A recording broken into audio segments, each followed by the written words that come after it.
Okay, good morning. Whew. My name is Amanda Jones. I'm a cisgender female with she, them pronouns. I'm bisexual in a straight presenting relationship. For this talk, I will be referencing the LGBTQIA community often. Being dyslexic, this can be difficult for me to manage. One of my daughters taught me that I can just say legitimaquah. So I may alternatively say legitimaquah, and I hope y'all know what I'm talking about. My experience on this subject only reaches the scope of my personal experience to this point. I have cisgender, straight, bi, queer, transgender, neurodivergent, biracial, and white children in no particular order. 9 of them, as Stephanie mentioned, and bonus kids who also identify in the legitimaquah community. Some of these characteristics can be discerned from the surface, but most cannot. Our family is definitely more than meets the eye. So today I want to talk to you about what I've learned and am still learning about being a parent to a transgender child and building a safe community for us all to thrive in. When we learned that we were expecting our child, we were excited. I kept having this sense that I was having a girl.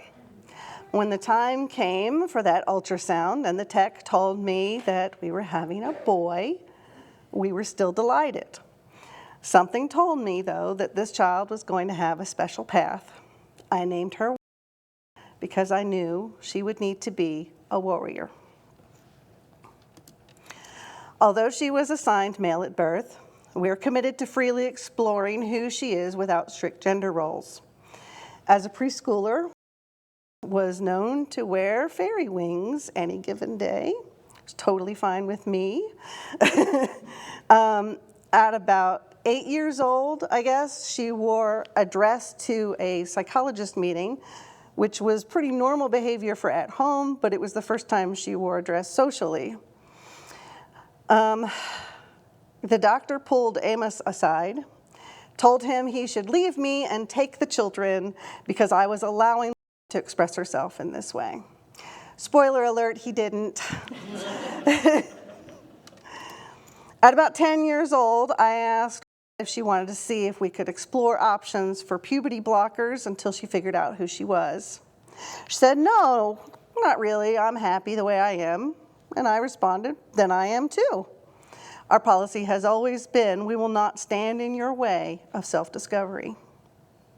So I guess it was about 6 months ago when she came in to say goodnight to us. And in a panic, she said, "I just want you to know I'm trans." Amos and I kind of looked at each other, and back at we said, "Yeah, okay." And we all hugged. And we responded, "You're so accepting. I don't know why I was scared to tell you." And we were kind of thinking, who didn't know this? Apparently, we didn't until recently. She just fits in a sized box and never had to try to fit into anything else. And obviously, this is not the same experience for a lot of trans kids. Most of my children fall into the Gen Z category, those who were born roughly between 1997 and 2012. These are digital natives, having grown up with the interconnected world, providing them with access to hundreds of online communities and support groups unavailable to previous generations. The power of the internet has given legitimaquah youth the means to fully explore and embrace their sexual orientation and/or gender identities. They're also growing up in a culture that has become increasingly accepting of legitimaquah people, even though significant hurdles still exist. LGBTQIA youth still experience family rejection, homelessness, and minority stress, leading to poor health outcomes, including suicidality. Here comes the info dump. Bear with me, it'll get better. In 2021, the Trevor Project found that 75% of LGBTQ youth reported experiencing discrimination based on their sexual orientation or gender identity at least once in their lifetimes. LGBTQI youth of color, especially Black and Indigenous, often face additional discrimination due to their intersectional identities, and media visibility is lacking compared to coverage of their white peers. Only one in three LGBTQI youth live in affirming homes, leaving many of them, 69% of LGBTQ youth overall, and 71% of transgender and non-binary youth to find affirming spaces elsewhere, including online. 82% of LGBTQ students reported feeling unsafe at school because of their sexual orientation. Students overwhelmingly reported hearing anti-LGBTQ remarks at school, whether from peers or teachers and staff. Students also reported being harassed or assaulted at school, including physical, verbal, sexual, and cyberbullying. LGBTQ youth disproportionately attempt suicide. LGBTQ youth of color have even higher rates of suicide attempts. According to the Trevor Project, in 22, nearly half of all LGBTQI youth had seriously considered suicide. They are not inherently more suicidal than their straight and cisgender peers. This comes from minority stress, like social stigmas, and is not a result of sexual orientation or gender identity. Transgender youth face unique and specific challenges.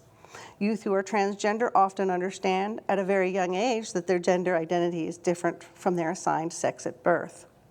We typically understand our gender much earlier than we figure out our sexual orientation. It's important to note, however, that transgender people may come to understand their own gender at any age. It does not make a person more or less transgender if they figure it out at age 5, 15, or 65. Youth who are transgender have very different needs and face different issues than cisgender, lesbian, gay, and bisexual youth. Even with supportive and affirming parents and access to informed care providers, trans youth face tremendous challenges. Sadly, many transgender youth do not have a supportive environment and therefore suffer extremely high levels of minority stress. Multiple studies have shown that having even one supportive and affirming adult in their lives can reduce mental health issues and suicidality significantly for transgender youth. That's where we come in. According to the True Colors Fund, a nonprofit organization working to end homelessness in the LGBTQI community, 1.6 million youth are homeless each year, and up to 40% of them identify as LGBTQI. Because this demographic represents only 7% of the total youth population, this is a staggering, disproportionate number of homelessness among this population. Family conflict is the most common cause of all youth homelessness, but this is even more significant for LGBTQIA populations. Half of all teens get negative reactions from their parents when they come out to them, and more than 1 in 4 are forced to leave their homes. 1 in 4. There are currently no federal programs specifically designed to meet the needs of gay and transgender homeless youth. This means that in many cases, LGBTQIA youth are left without the resources and assistance provided to other homeless populations. As many of you know, the Supreme Court recently green-lighted the criminalization of homelessness. This clears the way for local governments to more aggressively enforce camping bans and punish homeless people for sleeping outside, even when the shelter space is limited. There's a clear moral issue with punishing someone for carrying out life-sustaining activities in public when there are no alternatives. People who are already suffering are being punished further for suffering. Transgender youth are being targeted for political purposes. After the 2015 Supreme Court decision granting full marriage equality to same-sex couples, anti-LGBTQ activists began to stoke moral panic and turn out socially conservative voters by targeting transgender people, especially transgender youth. After attempting to restrict bathroom use by transgender people, anti-LGBTQ activists turned to using transgender youth to achieve their goals. In February of 2021, the Alliance Defending Freedom, which is designated a hate group by the Southern Poverty Law Center, and the Heritage Foundation, in coalition with other anti-trans activist groups, released their so-called Promise to America's Children. This document is the blueprint for more than 100 anti-trans bills introduced in legislation across the country that will limit or deny transgender youth access to health care and or their ability to participate in school sports. Politicians in more than 30 states spouted unscientific, false, and damaging claims about trans youth, making an already transphobic culture even more hostile. In 2023, Georgia lawmakers banned most gender-affirming surgeries and hormone replacement therapies for transgender people under 18. But they do let doctors continue prescribing puberty blockers and let minors then receiving hormone replacement continue their therapy. A few months ago, however, Senator Ben Watson amended a bill, HB 1170, which was to provide opioid overdose reversal drug Narcan in some government buildings, to also ban puberty blockers for trans youth. This bill passed the Senate, but failed in the House.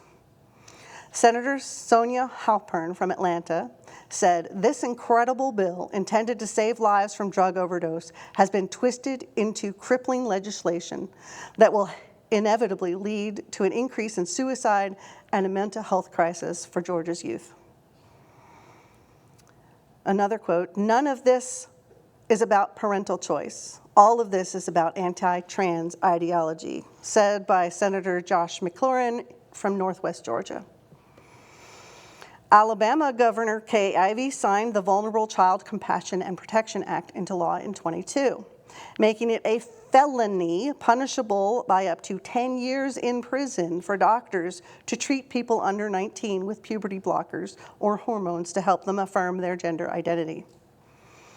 Alabama HB 322, this law bans K through 12 students from using bathrooms and school facilities consistent with their gender identity. Additionally, the law bans conversations about sexual orientation and gender identity in classrooms for grade K through 5, which is similar to the Florida's Don't Say Gay trans bill. Bathroom access has recently become a focal point of conversation in this very fellowship. We must protect transgender people's rights to use restrooms. Transgender people have been using public bathrooms and locker rooms for decades. It's important to not stand in the way of any person using the bathroom that best matches the person's identity. Law enforcement officials and sex assault advocates have said over and over, the claim that trans-inclusive policies cause safety problems is absurd and completely false. Offering separate or private bathrooms is a good way to ensure anyone can feel comfortable when going to the restroom, whether or not they're transgender. However, private bathrooms, many may be unavailable or inconvenient to access. More importantly, forcing transgender people to use private bathrooms when other people do not have to is isolating and reinforces the idea that transgender people are somehow harmful and should be kept separate from everybody else. Okay, that's a lot to take in.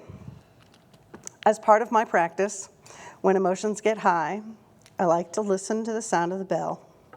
So let's take a moment, listen to the sound of the bell, and breathe together.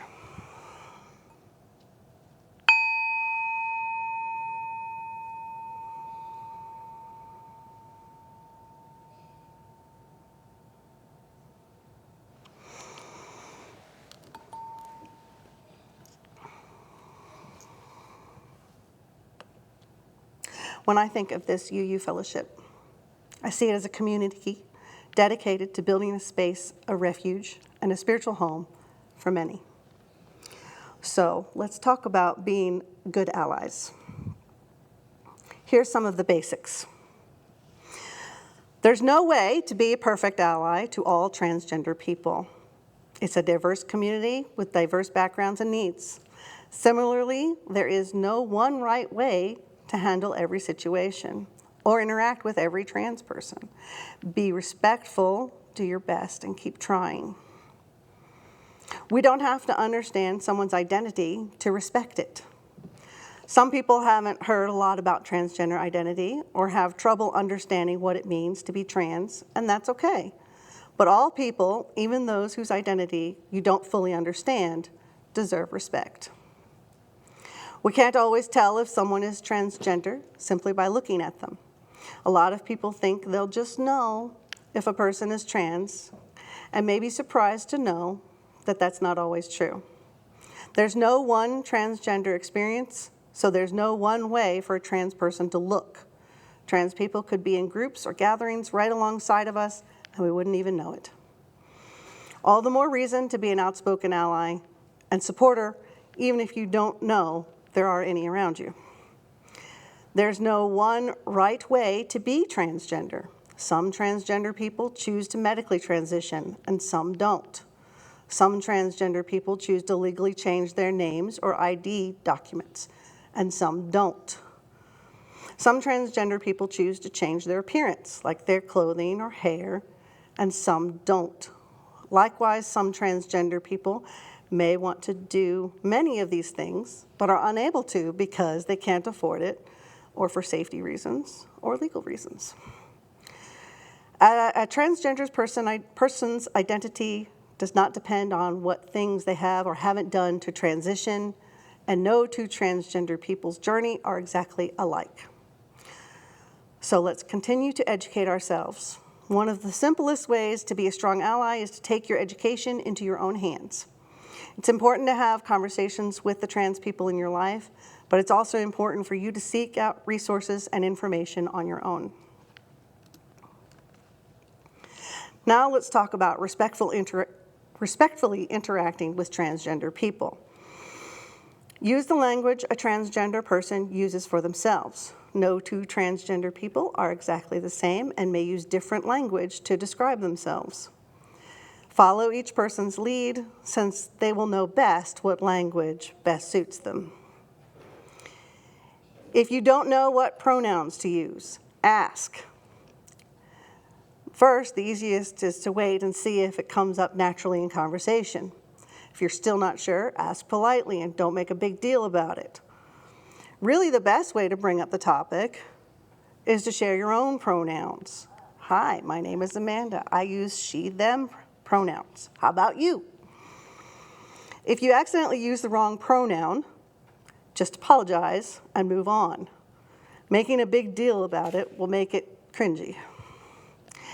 Be careful and considerate about what other questions you ask.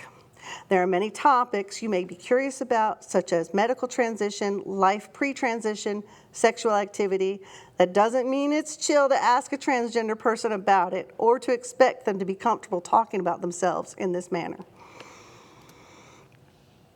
Okay, here are a couple questions you can ask yourself to help discern if a topic is appropriate to discuss. 1. Do I need to know this information to treat them respectfully? For example, transgender coworkers' surgical history is rarely information that you need to know. Secondly, would I be comfortable if this question was turned around and asked of me? For example, it would probably not feel appropriate for an acquaintance to ask you about your private areas in your body.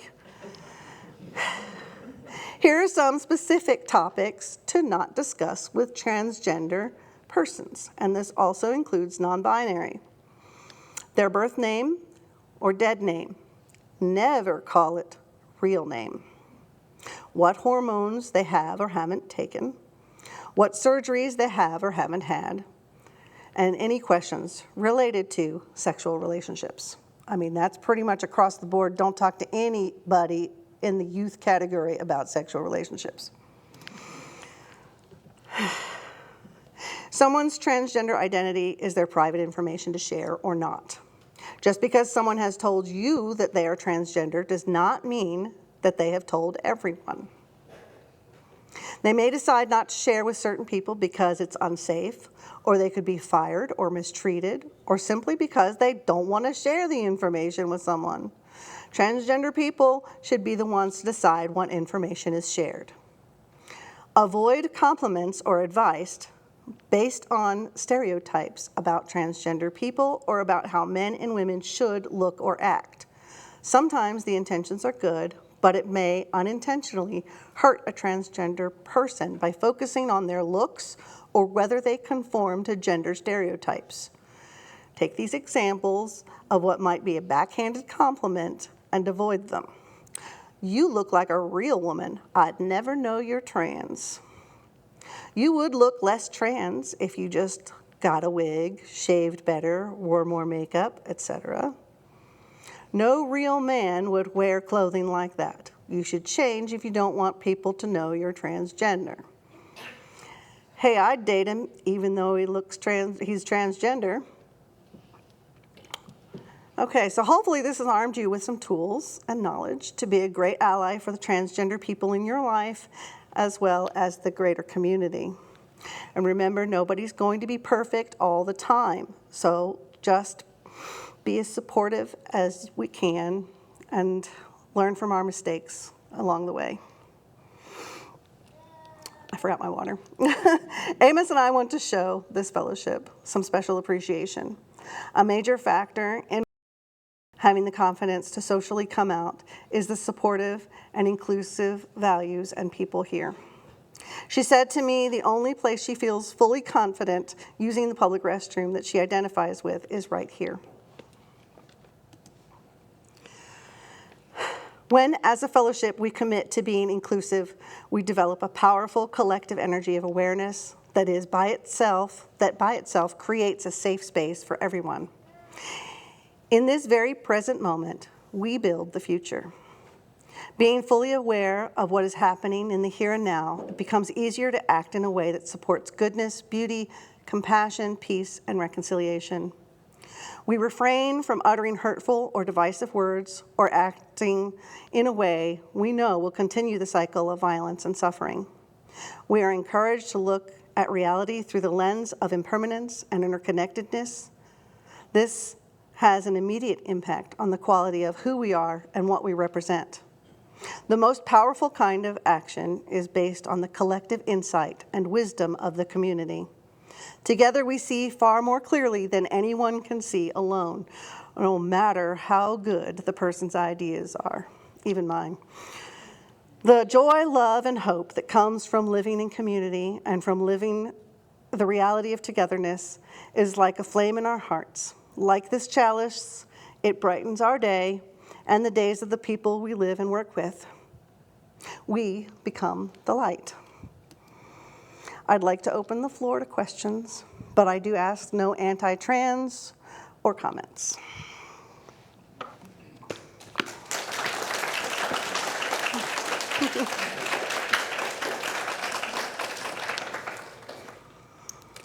Anybody?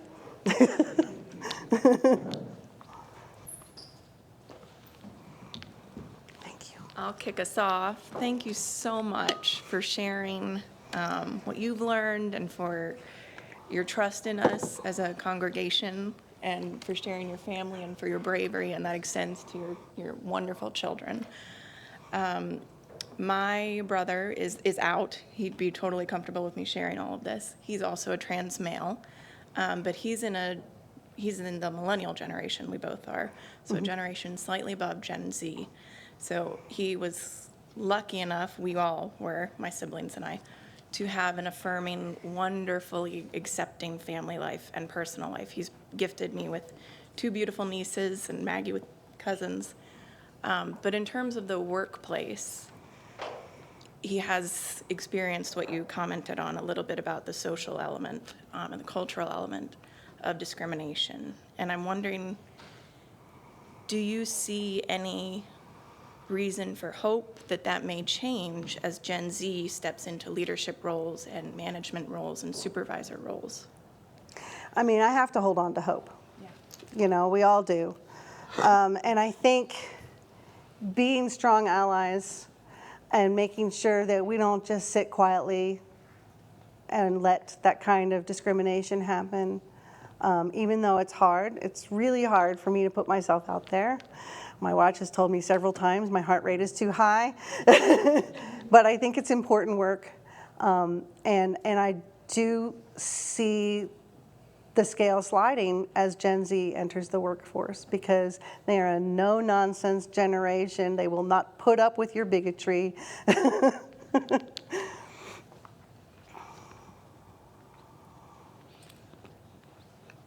I just wanted to say several of my friends that I grew up with each have a child that is transgender, and my children have friends that are also LGBT.